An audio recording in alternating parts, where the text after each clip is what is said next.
Good evening, everyone. On behalf of Basil Hayden's Bourbon, we are thrilled that you're joining us for another live demonstration of the new age of hosting. My name is Beth Burrows, and I'm the American Whiskey Ambassador for Beam Suntory.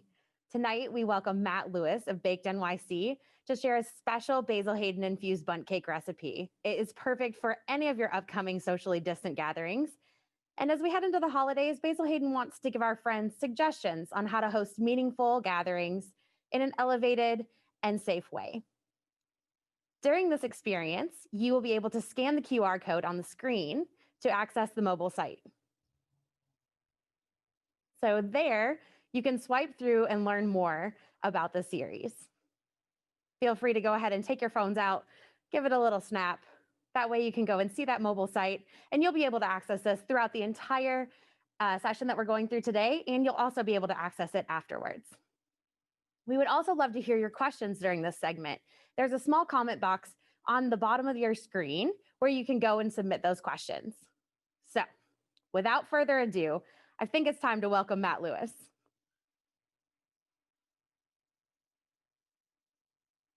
Hi, Beth, Matt. thanks. Hey, how are you? Thanks so much for having me. I'm so happy that you're here. It's so great to see your face. Welcome. It's good to be here.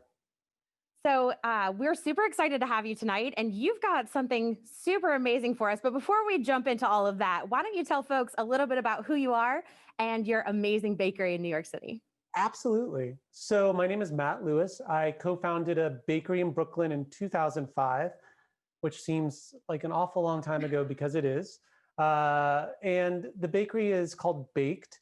And the bakery kind of evolved. It was kind of a lab of sorts. It wasn't meant to be like a bakery where people would come. It was actually meant to be more of a wholesale space, but also where I could kind of play around with my co-founder, Renato Poliofito. And it kind of evolved into like a space where people would hang out. And then we also kind of used it as a launching pad for our bakery, which is now in Tokyo. We have Baked there as well. And then we started to expand with a baked mix line. So a lot of the mixes that we baked that you can bake at home evolved from our bakery in Brooklyn. That's so amazing. And tonight we are super special because you have cooked up something extra wonderful just for this segment, right? It's pretty amazing. It's a whiskey bundt cocoa cake, and it's made with a big helping of the Basil Haydens. It's delicious. And you used a special expression, the Basil Hayden's, which is one of my personal favorites, right? The Basil Hayden's dark rye. The dark rye is so good. It has a lot of depth and kind of the caramel flavor notes that give this cake that extra oomph. And everybody needs a little extra oomph these days. Always, always, always need the extra oomph. And anytime that you can take my two favorite things, which are whiskey and food, and put them together, I am a happy camper. But before we dive in, because people are going to be able to walk through this with you tonight and actually make their own bundt cake, one, you have something that they need to do. Yes. So I want you to go right now and turn on your ovens if you're going to make this with me now. It's really simple. Crank the oven up to 350 degrees. Once it gets to that temperature, let it hold. And while we're getting the ovens hot, why don't you kind of take us through this tasting, Beth? Yes, I would love to. I always like to start my gatherings with a tasting. It's super important. So I think you've got a glass already poured, as do I. I've got my glass as well. Fantastic. So we like to go through our tastings a little bit different at the James B. Beam Distilling Company. It's something that was set forth by our previous master distiller, Booker Noe, who is actually the man who brought forth Basil Hayden's as part of the small batch collection. So that was 1992. We've come a long way since then, including different families of the expressions, right, in Basil Hayden's. So this is the dark rye that you have in front of you. And Booker liked to taste a very specific way. Way back in the 80s, he was hanging out with a reporter, and they coined it the Kentucky Chew. So I love walking people. I love the name. And I just learned about it. I'm sorry? I just learned about it. So it's kind of a cool thing to know. It is. And the name is like fantastic. I feel like I can make a dessert like that. I mean, if you ever need a taste tester for your Kentucky Chew dessert, I am there for it. Perfect. I feel like there's caramel, all sorts of good things. But anyway, we can talk about that later. But the first thing that we always do for our Kentucky Chew is we want to go ahead and hold it up. Look at that color, right? And so for this Basil Hayden's dark rye, you're going to notice there's a bit of like a ruby amber color to it, right? Super beautiful. The next thing that we want to do is take that glass and we want to put it up underneath our nose, slightly part our lips and inhale. The reason that we're parting our lips is we want to catch all of those subtle intricacies. And we also don't want to get the alcohol burn directly up our nose, right? That's no good. Everybody's had that happen to them before. It kind of puts you off from the whole experience. So if you slightly part your lips, you get that nice flow of air and you're able to catch all of those different intricacies of what's inside of the liquid without actually having the alcohol burn, right? So what are you smelling, Matt? I'm putting you on the spot Oh, here. man, it's got so much aroma, and it's like I said before, really kind of caramelly. It's delicious. You got a little bit of nut flavor. It's heavy, but not too heavy. I mean, it's really the perfect thing to bake with. Fully And agree drink, with of you. course. And drink and all of the things, right? So as long as we're doing it responsibly, we are solid, which is what we're doing today. So the next piece of what we're going to do is we're going to take a sip and we're not going to swish it like people do with wine. We're actually going to chew it. So it's really just a chewing motion. We want it to hit the roof of our mouth, our cheeks, our tongue, our gums. We really want to feel how this liquid is going to hit our palate. Then we're going to swallow for the finish, right? What we call the Kentucky hug. So if you like the Kentucky chew, Kentucky hug makes it that much better, right? Oh man. So we have Kentucky Chew, we have Kentucky Hug. I'm sure there's Yep. like a third thing we could come up with. I'm That would- sure we can. But it hugs you from the inside out. That's the whole point, right? We all need hugs. And because we can't really hug other people right now, you might as well get some nice Kentucky hugs from your whiskey, right? Perfect.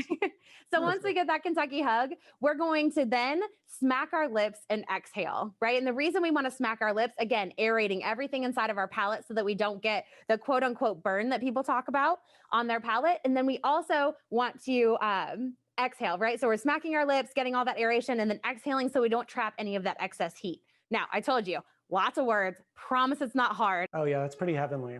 right? That's So when pretty heavenly. Yep. and that hug is so beautiful, right? So when I talk about my whiskey, I first like to assess the way that it hits my palate, the way that it hugs me, and then what that lingering sensation is on my palate. And then I get into flavor profiles. The reason for that is because you're typically going to feel the physiological aspects of it before you're going to be able to assess exactly what it is that you're tasting, right? Especially if this is your first sip of the day. And for me, surprisingly, it is. So, the way that I took this sip, right, it coats my palate. It runs right down the middle of my tongue. It really is just a nice little coating. It has a little bit of viscosity, but not too much. And then that hug is definitely there. I got that nice, almost like, I like to equate it to real hugs, right? Remember those when we used to be able to do that with people? So it's almost like it's really happy to see me, but it's seen me recently. So it's a nice hug. It's a short little embrace, and then it kind of lets you go, right? And that happy goodness from the hug just lingers on, but you really just have that short embrace, and then it lets you go a little bit. How you feel about that? I love the Kentucky Hug. And I have to say, first of all, it's delicious. And it's kind of something that you can it lingers, like you said. It has like a really nice lingering property, and the taste almost gets better as it goes. It definitely does. So I think we need to take another sip. And as we go through and have everybody at home doing the same thing, let me tell you a little bit about the liquid. You have your Kentucky rye, and then you also have a Canadian rye. Now, the fun part about the Basil Hayden dark rye is it has that beautiful ruby amber color to it, and you also get some of those dark berry notes, right? That's coming from the liquid finish. So lots of people have heard about barrel finishes, but when we talk about a liquid finish, what we're doing is we're putting our liquid into the barrel with a little bit of that port still in there. Okay, so that port is going to mix with the two ryes, and we're really going to get this amazing flavor profile that y'all are tasting in your glass right now. It's 80 proof, so it's not going to be really accosting to your palate. It tends to be really smooth. I love to talk about Basil Hayden's as one of those bourbons or ryes, when we talk about the dark rye, that you can actually sip on no matter where you are in your whiskey journey, because everybody's on a whiskey journey. Some people just don't know they have started yet, right? So no matter if you're just starting on your whiskey journey or you've been on it for a hot minute, or you think that there's nothing that you can learn that's brand new, I challenge you, always go back to Basil Hayden's and give it a taste. Walk through that Kentucky chew, really assess that hug, and then kind of go through that flavor profile. So wait, Beth, where are you on your whiskey journey? I am well on my way, sir. I love all these new terms I'm learning, and I'm going to absolutely use these for small get-togethers. This is it's kind of like a cool new thing you could do with 4 or 5 people. Please do. Yes, definitely. As we talk about these new ages of hosting, right? And the new ways that we're going to be inviting people into our home and really just how we're going to kind of move forward in these spaces. We're always going to want to entertain people. We're always going to want to also show off our amazing culinary skills for some of us, or our cool cocktail skills and our amazing whiskey for others of us. But I think it's really great to bring up that point. When you take these things, take these tidbits. You can always take them, make them your own, and find the way that you're comfortable talking about the whiskey, especially if you're going to go through a tasting with your friends or your family. It's always best to kind of just have those little nuggets, right? That make it personal to you.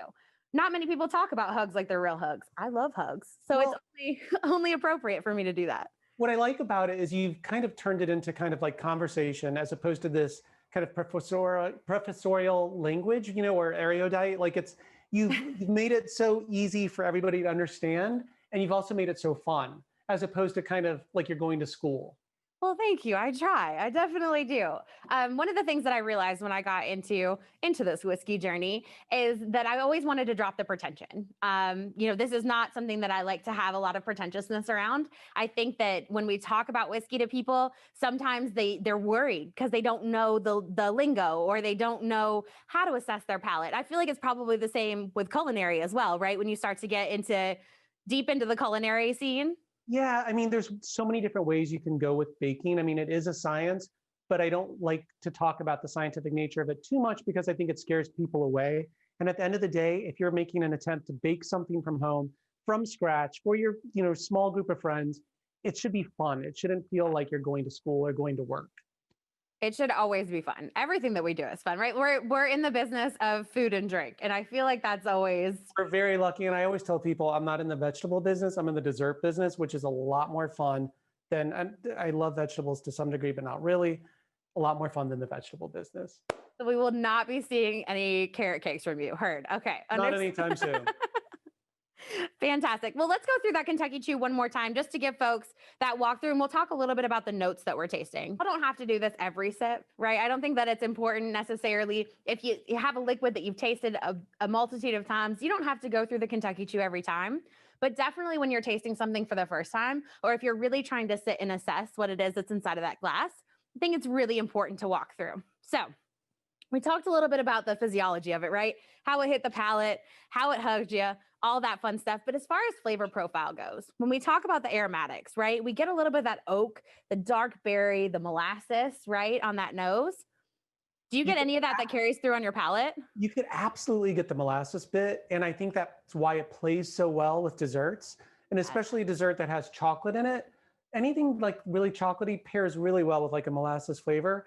And they work beautifully together. One doesn't overpower the other. For sure. And then that palate too, you get that complexity of all of these different flavors. But we talk about, 2 different ryes along with the port finish, so that's a lot going on inside of this juice, right? So much happening. But you get that caramel, you get the dried fruit notes. You also get that oak backbone. Like, that you're drinking whiskey. You definitely do. 100%, 100%. It comes through. And that finish, right? So that finish for me, we talked about before, is lingering. You get that lingering dried fruit, the sweetness, which is another reason why it goes so well in dessert, as we were speaking about. And then that rye spice, right? So we get that little bit of oomph on the end. It's really nice, and it doesn't hit you like a freight train, which I like. Yes. It's like you said, it's like a nice lingering hug. It is. It's just, it loves you, and it lets you know that it's there for you, right? Exactly. All right. So now that we've tasted our Basil Hayden dark rye, I think that our viewers are ready to bake. How about you? Let's do this. I mean, I want to, introduce this dessert because it's really easy. It goes so well with the Basil Haydens, and actually a lot of desserts will go really well with this. One of my top tips, that especially now when vanilla prices are so extraordinarily expensive, you can actually substitute the Basil Haydens almost like a 1-for-1 ratio for vanilla and get the same experience. I love vanilla. I will use it in all our desserts if possible. But if you're out of it, if you've run to the store and you've forgot it, or B, vanilla is, I mean, no joke, a little small bottle, real vanilla is probably $30, $40 now. So this is a great, I mean, it's just something you might have around the house. And if you don't, hopefully you have the Basil Haydens around the house. Sure. So, I mean, one of these things, and I know you said you're not a baker, but you do like to cook, you do like to bake. This is really simple. You don't need a lot of equipment because we're going to be using a Bundt pan. And the Bundt pan kind of does all the work for you. And let me talk about this Bundt. So it's a whiskey cocoa Bundt cake. And the first thing you need is your mini Bundt pan or your regular size. I'm going to be using a regular size Bundt pan. And the most important thing about a Bundt cake, you really have to get into the nooks and crannies. There's a lot of nooks and crannies in a Bundt pan. Butter it, put a little, Crisco in there, and then, just sprinkle it with flour and cocoa powder. So the release is really easy, because the beauty of the Bundt is all those like nooks and crannies when you turn it out. And if you, get a little stuck in there, that happens. But ideally, you're trying not to let that get stuck. If you do get it stuck, you could always glue it back on with frosting. So don't worry too much. One of the cool things is we have mini Bundt pans, which I've actually written this recipe for the mini Bundt cake. And the cool thing about mini Bundts, it's perfect for this kind of stay at home or smaller circle of friends time, because each person will get their own Bundt and you don't have to slice or hover over anybody else's dessert. It's like right there for you. Bundt cakes freeze beautifully, and they hold up really well to bourbon or whiskey or any other really alcohol you want to put in it. But this one was made just for the Basil Haydens, of course. So I don't know, Beth, do you want to start baking this? Let's get into it. I'm here for it. All right. And by the way, anybody at home, if you're following along, and I'm going fast because it is a limited time frame, scan the QR code. The recipe should be on there in full, and you could always get it from this website. So we'll kind of put this together kind of quickly, but at the same time, knowing that this will also come together really quickly when you're doing it at home. So I have a couple bowls, all of this, again, by hand. So I've mixed up my dry ingredients. This is like classic cake, right? Flour, baking soda, salt, baking powder. You just want to whisk them together. I've had people ask me, do you have to sift? I don't sift any of my dry ingredients for Bundt cakes. It's just not necessary. Bundt cake's really hearty. You want to sift when you're doing something light and airy, and maybe a sponge where you're stacking it. But for a Bundt cake, all you need to do is whisk it. We don't need to be too fancy about it. And then my other bowl, this is the big, this is the coup d'etre. This is what you need to focus on, right? Is we have cocoa powder, which I've bloomed with some hot coffee. If you don't like the taste of coffee, don't worry. It doesn't really come through in the cake. Just use hot water. The coffee does balance the sweetness though. So I like to use, hot coffee, bloom the cocoa powder. That makes the chocolate flavor kind of expand. And this is where we add our Basil Haydens. Now, the cool thing about this is a Bundt. So I talked about baking being a science, but this is not an exact science. This is about what you want. So if I was making this cake for myself, I would put about a half a cup of the Basil Haydens into the cocoa. But I'm making this for friends. I'm also making this for you, Beth. So I'm going to add a little more. And what this does is it will bump up the flavor profile just a bit. We were talking earlier, and you said you really like the flavor profile. You want it to kind of, you want it to hit you right when you get it on your tongue, and that's perfect. So I'm going to pour this. It's like you know me, Matt. We've spent some time together now virtually, and I have a feeling that you don't want a little bit of basil in there. You want a lot. I like the oomph. And I've had a lot of people ask me like baking questions. And one of the big questions is, once you add the liqueur and you put it in the oven, alcohol in general, does it bake off? It does a little bit, but in this type of cake, in this Bundt especially, it won't. You'll really get the flavor that will be left behind in the cake itself. So really, really simple. I've whisked this together. Hot coffee, cocoa powder, instant espresso if you want, again, to balance the sweetness, and then the Basil Haydens. And don't worry, this is not the only time we'll be adding the Basil Haydens. If you want more flavor, we're going to add it also in a glaze application. We could also add it just a couple other ways, which you'll see later. The last piece here is I've got some brown sugar, some eggs, and some vegetable oil. Canola oil is fine. I've seen people use like a really basic olive oil too, if they're going for something different. I don't recommend it in this application because you really want the basils to be the star and not anything else. So we've got one dry ingredient, one wet ingredient and one kind of in between. We're going to use this big bowl to alternate our dry ingredients with our wet ingredients. A couple of other things that I could talk about that are important in the baking. When you go to the store, there's a million different types of cocoa. Some are labeled baking cocoa, some are just labeled cocoa powder. What you really want to do is look for a Dutched. Dutched cocoa is often darker, and it will give your cake a really kind of sexy, dark look. And you could even use a little bit of black cocoa powder if you want, but not in a one-for-one substitution. In this recipe, I would substitute maybe a quarter cup of your regular cocoa powder for black cocoa powder. Okay. Now, Bethany, are you going to make this anytime soon? I have already had requests from our master distiller and our next in line master distiller that I have to make these for them. So yes, I will be making them soon. And you know, something really cool. It's like, you know, these are recipes we test quite often. And the nice thing about having our Brooklyn bakery is that it's almost like a lab of sorts. Mm-hmm. So the customers are clamoring for this. Like, we've done a lot of different types of recipes over the years. Some people are really, really into certain things, but I would say general population wise, this has been one of our more successful recipes. I love to hear that, because not only are they going to be able to see the amazing recipe that you came up with, but hopefully it opens the door to talk about dark rye as well. And, you know, all the Basil Hayden expressions.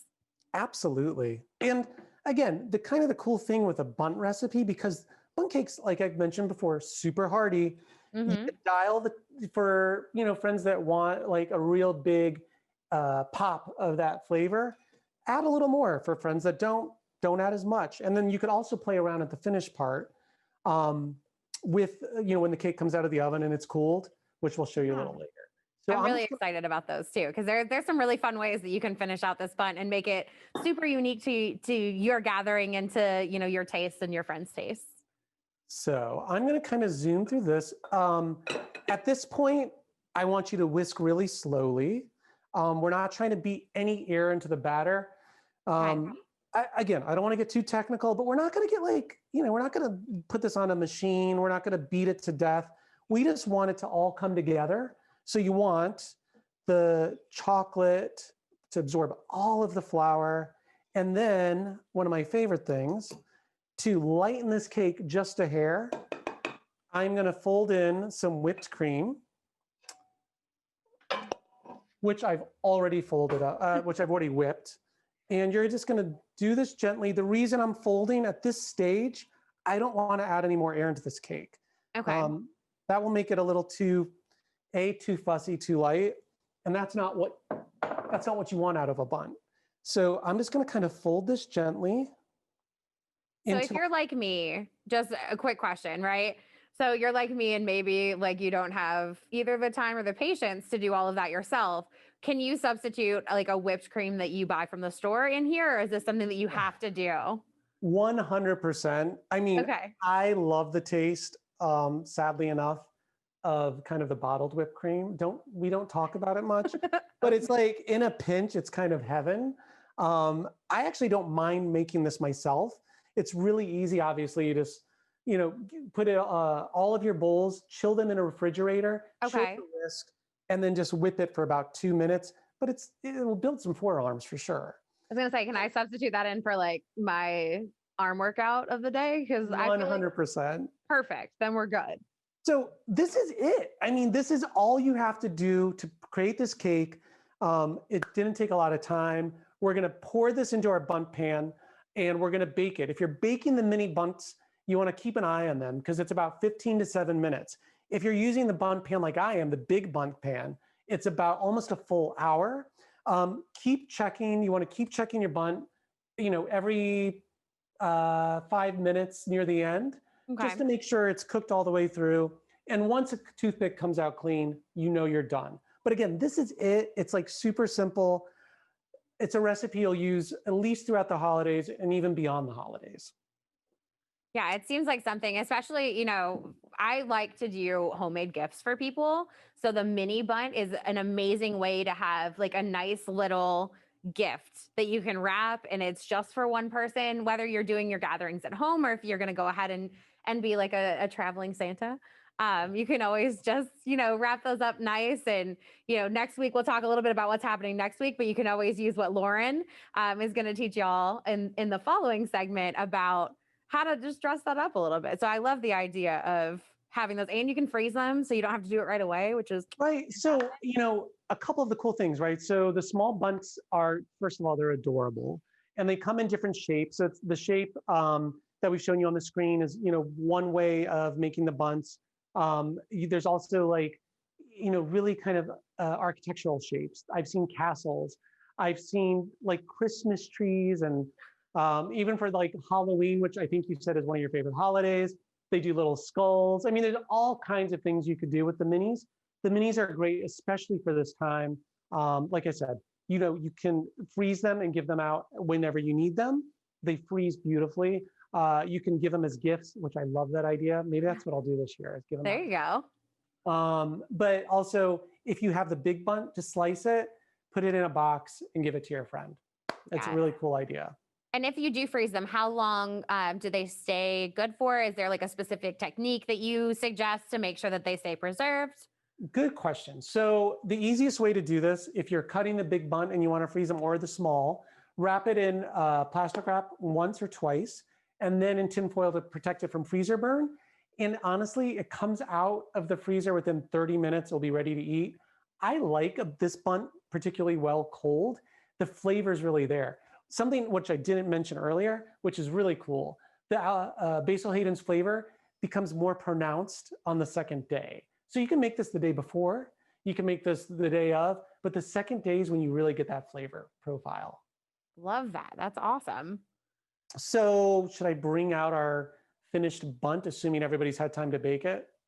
Yeah, let's give them just a second just to make sure that if they need to move some things around or anything, pour themselves another glass of basil dark rye, whatever it is that they need to do. I do have a couple more questions for you just because of my curiosity, Sure. right? So Okay. when we're cooking with alcohol, are there any tips, tricks, things that we should watch out for? Yeah, I mean, again, it's going to be a little bit of trial and error, but I love this idea. If you have time and you're at home right now, to do the trial and error. Don't be afraid of baking and don't be afraid of adding your own touch. My number one thing I think I mentioned already is the substitution for vanilla. Perfect. Anytime a recipe's calling for water, more than likely you can substitute that with a Basil Hayden's or a like-minded, liqueur. Just don't do a one-for-one substitution. You need a little bit, it could be a little too powerful, actually. Okay. Fantastic. And I will say, I know our previous master distiller, the one that I was telling you about for the Kentucky Chew. So Booker's wife, Annis, decided one time that she was going to cook with Booker's, which is cast strength. So we're talking anywhere between 128 and 130. Ouch. Yeah, there is an oven buster batch because that's exactly what happened. It busted the front of the oven off. So I will say, be cognizant of the proof of alcohol that you're using and how much you're using of it, because we want to make sure that y'all stay safe. Yeah, and I can guarantee you we've made so many things with the 80 proof type of range that you shouldn't have that much. Well, I never say never, but we've never had an issue with it. If anything, the cool thing is it's almost like it just adds so much warmth to your home. The smell when this is baked, I'm sure. it's almost like I don't know. I'm a child of the 80s, and my mom always had potpourri going. Potpourri, that's what I was thinking. I mean, it's such a weird thing to talk about because I don't think anybody uses it anymore, but my mom always had potpourri. That's what this reminds me of in the best possible way. Yeah, and it just kind of harkens back to that home, that holiday, just all of that goodness, right? It just makes you feel happy. It's like a holiday. Yeah, it's like I don't know, there's something just so lovely about it. And I don't like to just, limit these things to holiday. I mean, it's interesting. We do a lot of baking at the bakery up through the holidays. We do a lot of holiday themed desserts, but I mean, January and February, pretty rockin' times to work on your chocolate desserts because it's still winter. It's actually the dead of winter, and this stuff will make you happy. It will kind of make the winter blues go away. That sounds perfect to me. And then you're going to add in, the different whiskey elements to it. That's heavenly. That's a great way to start 2021. Just saying. Exactly. All right, let's go ahead and dive in. Let's check out our finished product. So, okay, now your bun's baked. You want to pull it out of the oven. It's 100% done. But what you want to do is wait about 15 minutes. I like to say 15 minutes, within the range, 15 to 30, before you dump it out. If you dump it out right out of the oven, it's going to be too hot. It might fall apart. If you wait beyond 30, 40 minutes, it might start sticking to the side. So it's really important. 30 minutes, pull it out of the oven, and you have a beautiful Bundt. The coolest thing about the Bundt, it's done. There's not much else you need to do. This is a dinner table dessert ready to go, but there's a lot of ways to dress it up. And you gave me on the last chance we talked about, you gave me a lot of different ways to dress this up, Beth, and I loved all of them. Like I said, whiskey and food, man, I love both of them so much. So I'm glad that I can help. So let's talk about the first one, right? The first way to dress this up, and I highly suggest it because we've got a dark, dark Bundt cake. Mm-hmm. And in the recipe you have, there's a way to glaze this. I'm not going to make the glaze today because this is perfect as is. But if you're doing an extra special dinner party, let's glaze this cake. You're going to add a little more basils, 10x sugar or confectioner's sugar, and a little bit of melted butter. And then you're just going to drizzle it however you want. Again, this is your cake. You can make it extra thick. You can make it extra thin. You could add a lot of Basil Haydens. That's one way of doing it. And the contrast is beautiful. And I think there's a photo that they're going to show you, or they might have already showed you, of what this cake will look like with that kind of contrast, with the white icing with the dark, dark black cake. And is there a vessel that you would suggest to put the icing on there? Like, is there a way to pour it properly? Is it in a piping bag? You've been watching some British Bake Off, it sounds like that. Yes, I mean, you could just pour it literally out of a measuring cup. That's the easiest, best way, less messy. However, I've seen people just pour it out of the bowl. I put my cake on a wire rack with a really old kind of baking sheet, and this will catch any of the drizzle because you will make a mess. It's not going to be super easy to clean up, but it will be a lot easier to clean up if you catch all the drip while it's on your baking sheet.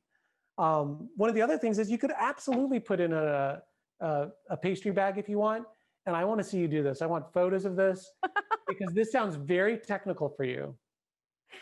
I'll even get like one of those special tips. It'll be great. It'll be a disaster. I'm so ready for it.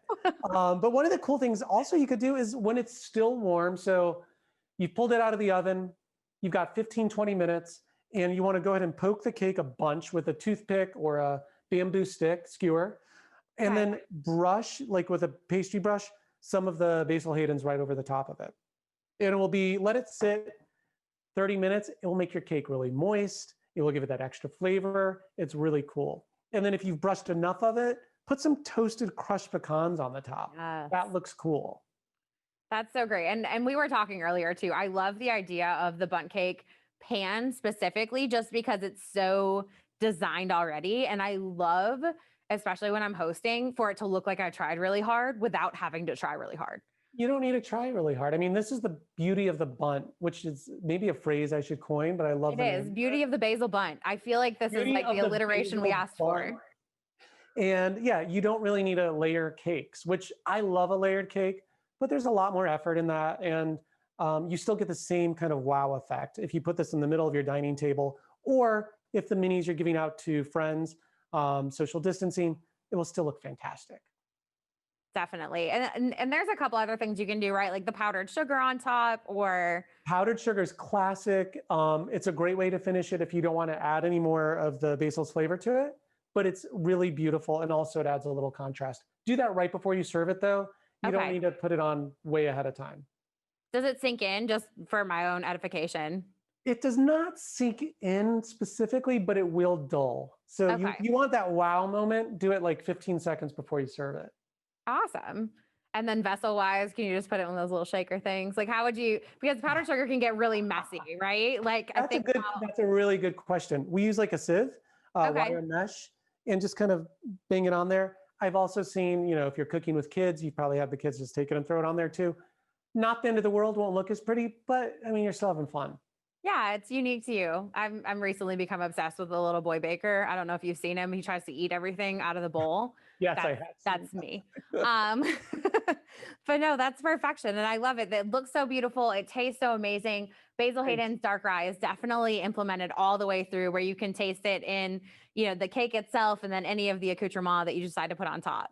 Exactly. And you know what? Because it's chocolate and the main dessert is chocolate, you could also pair this with your tasting. I mean, there's so many different routes you can go with this. But again, I love this idea of like socially distanced, safer get-togethers, smaller parties, and we'll be super safe, but we'll still be having as best time as we can within it.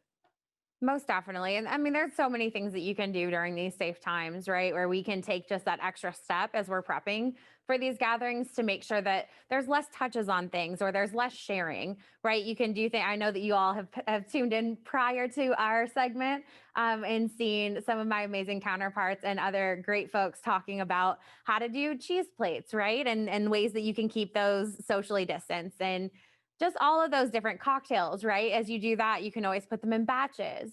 It's really important to just do a couple of steps ahead of time. That's going to, one, make it easier for you to enjoy your party, where you're not so cognizant and worried all the time about, who's touching what and what's happening. But you can also, take that time to enjoy your own party and then make everybody feel extra safe. Yeah, make this the day ahead if you want. I suggest it. I try to make as much ahead as humanly possible for Yes. any party, any get together. You don't have to deal with cleanup that day. You can enjoy your own party. You're not stuck in the kitchen the whole time. Yes. Ideal. The most ideal. I watched my parents host quite a bit, and it was always, some would be stuck in the kitchen. And so I love this idea of making sure that everything is done ahead of time. It makes everything just easier and more fun, for And we'd sure. love to see, I mean, honestly, like if any of you guys are attempting this at home, feel free to share your photos with us on any of the social media channels of all of us. We'd love to see it. And if you guys have any specific questions about baking or baking this cake in general, feel free to contact us or ask us now, whatever makes the most sense. Yeah, we do have the questions in the bottom corner. So please, please, please let us know if you have any questions. There are a few that have come in so far. So why don't we just go ahead and dive into that? Yeah. Okay. Fantastic. The first one is actually for me. So, what's the difference between Basil Hayden's and Basil Hayden's dark rye? And just to kind of dive into that real quick, our Basil Hayden's, the traditional, the one that was part of the small batch collection, is a Basil Hayden's small batch, right? So that is a bourbon specifically, and it's a high rye bourbon mash bill. So that means that your primary ingredient's corn, just like all bourbon has to be in order to be considered bourbon. But that secondary ingredient of rye, which is what we use at the James B. Beam Distilling Company, and the majority of the liquid that we produce is double the amount of our traditional mash bill, right? So you're going to have more of that rye spice with that rye grain coming through. But with it being at 80 proof, it isn't as pronounced as like a super severe spice on your palate, right? You're just going to get some of those carry through dark notes on the end, the rye notes, right? So that's going to be our Basil Hayden's. It's also utilizing a yeast strain different than our traditional yeast strain. And then with our dark rye, one, it's rye, right? So we're going to be using our Kentucky rye and our Canadian rye. So utilizing at least 51% rye in that mash bill, using the two liquids together, and then allowing for that finish within the port, right? So it's a liquid finish, which is why you see that ruby color really kind of come through, and why you can get some more of those dried berry notes, some of those different things that come through because of the port, right? It wouldn't traditionally be there if it were just the rye or if it was in the traditional bourbon. So both are 80 proof, but those are the main differences between the two. And you can see it in the color, and then you can definitely smell it on the aromatics and really get it on the palate. Wow, that was a lot of cool information. Thanks. No problem. I love You're my talking. go-to from now on. You'll be the person I go to anytime I have these kind of questions. Yes, that's what I want to hear. Please, let's be best friends. Um, the next one is, I'm always worried about my bunts getting too dry. How do I maintain that moisture? One of the great ways to maintain the moisture is, if you want, and I don't always recommend this, but a really cool way is to check it with a toothpick. And when there's just a little bit of like moisture cling to that toothpick, then take it out, because it will still keep baking once you take it out of the oven. The other way is to kind of add like this, almost like a simple syrup, right? Mhm. So what you want to do is maybe mix some Basil Hayden's and a little bit of water and sugar, heat them up, and then poke a bunch of holes in the cake and brush them. If you don't want to add the Basil Hayden's, it's just a simple syrup of half sugar, half water, heat it up, mix together, and brush the cake with it. The water, the liquid will soak into the cake and add an extra day or two of real good life to it. And you should really get a nice bake on it, taste on it, sorry. Yeah. No, I love that. And I always have simple syrup in my fridge just because of the cocktail making, right? I love a good old fashioned. So there's always a little bit of simple in there, if not sugar cubes nearby. So it's always Smart. good to have that on hand. And you can play with that too. Like if you really wanted to start getting crazy with it, you can add different flavor profiles to it. So I'd be interested to see if anybody goes that route instead of using the Basil Hayden dark rye. If you add, That's a cool idea, actually. could you imagine like I'm trying to think, especially like the dark berry that you get out of this liquid. So if you did like a raspberry simple syrup or something like that, where you could Yes. help pull some different flavors. So raspberry, chocolate, dark berry, oak. This could get real interesting, y'all. Real A interesting. lot of ideas to work on. But the fun thing about it is we've got plenty of time, y'all. We've got plenty of time to hang out at home and learn these different recipes. And like you said before, just to kind of play around and see what we like and what works for us. Yeah. So I mean, there's so many different ways to go with it. I mean, I love baking buns still. It's probably the one thing I still make at home frequently, along with like cookies. I love a 3-layer cake, but I mean, honestly, I'll just get them from my bakery. Sounds terrible, but it's just easier.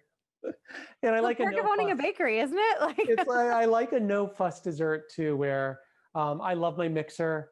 I'm like it's like my right hand, but at the same time, if you don't have to turn it on, it's one less thing to clean, one less thing to bring out and put on your counter. It's bulky and not super attractive, but you don't have to pull it out for this kind of cake. true statement. But I do know that I'm officially in my 30s because I asked for a mixer a couple years ago for Christmas and I got it. And I do use it quite a bit. Now, I am no master baker by any stretch, but I do try. Uh, well, I can't wait to see what you come up with. I will honestly, I'll be looking at your Instagram feed. I'll be looking to see what everybody else kind of makes out of this session. And I don't know, I'm kind of curious to see what the toppings look like too and how Me they too. decorate it.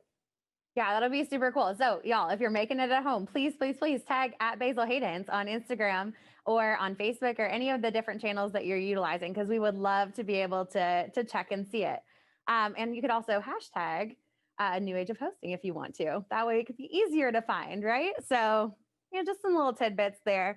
But as we're coming to a close, the last question that we have is when is the next video in this series? So that is a great question. The next video is going to be November 19th, and it will be with professional designer and letterer Lauren Hom and my amazing counterpart, American Whiskey Ambassador Amanda Gunderson. So I'm super excited to tune into that. It's going to be great, and it's going to bring all of these things together to really show you how, in this new age of hosting, we can do little things along the way that make a big impact. So very, very excited about that. But if there are no more questions, I am going to say thank you so much, so much, Matt. It was Thank great to you hang out with so you. much. I had an amazing time and I can't wait to see you again. So I have learned so much. So take care, be safe, and thank you so much for sharing your expertise with us today. Have a great night. You as well.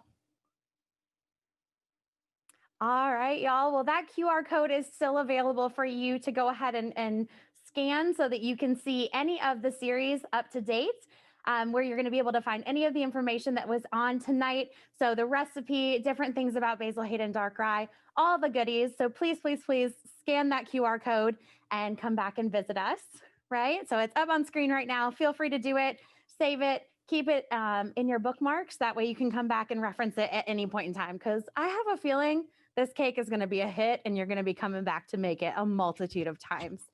So thank you all so very much for joining us tonight for the New Age of Hosting. Again, my name is Beth Burrows, American Whiskey Ambassador for Beam Suntory. And on behalf of Basil Hayden's and specifically Basil Hayden's Dark Rye, thank you so much.